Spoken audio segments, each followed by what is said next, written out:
Pada episode sebelumnya, 3 pangeran dinyatakan lolos ke babak akhir pemilihan putra mahkota.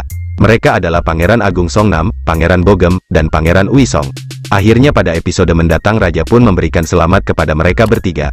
Sementara itu, walau di episode sebelumnya Raja Li Hou memutuskan bahwa penilaian akhir pemilihan putra mahkota dilakukan oleh para murid Sung Yunwan, tapi tentu tidak membuat para selir diam saja untuk tidak membantu putranya. Pada episode mendatang terlihat Selir T bersama Pangeran Bogem, mengunjungi Ibu Suri. Tentu saja hal tersebut dilakukan Selir T untuk mendapatkan dukungan penuh Ibu Suri. Bahkan mungkin menyusun rencana untuk memuluskan jalan anaknya, Pangeran Bogem menjadi putra mahkota.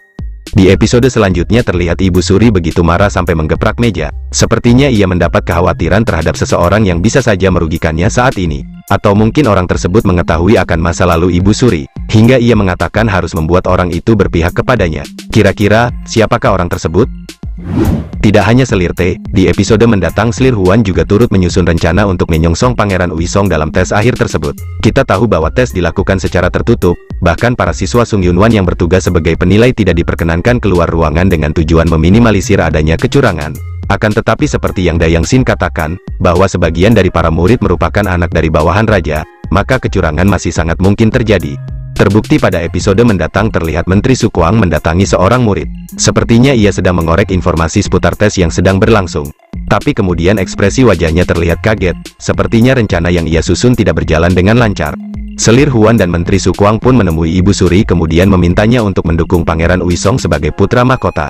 Kita tahu dari ketiga pangeran tersebut, hanya satu pangeran yang Ibu Suri tidak inginkan menjadi putra mahkota, yaitu Pangeran Songnam. Sedangkan baik Pangeran Bogem atau Pangeran Uisong yang menjadi putra mahkota, keduanya tidak akan mengancam atau merugikan posisinya.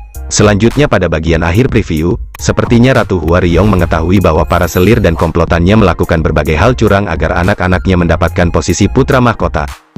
Tapi kita tahu, Ratu Hua Riyong yang cerdas selalu punya cara untuk menggagalkan rencana curang musuhnya tersebut.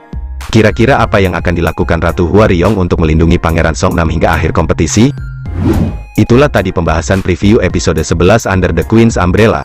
Nantikan terus pembahasan menarik Under the Queen Umbrella lainnya hanya di channel ini, karena ceritanya semakin seru dan sayang untuk dilewatkan. Jangan lupa like, comment, and subscribe. Bertemu lagi di video selanjutnya.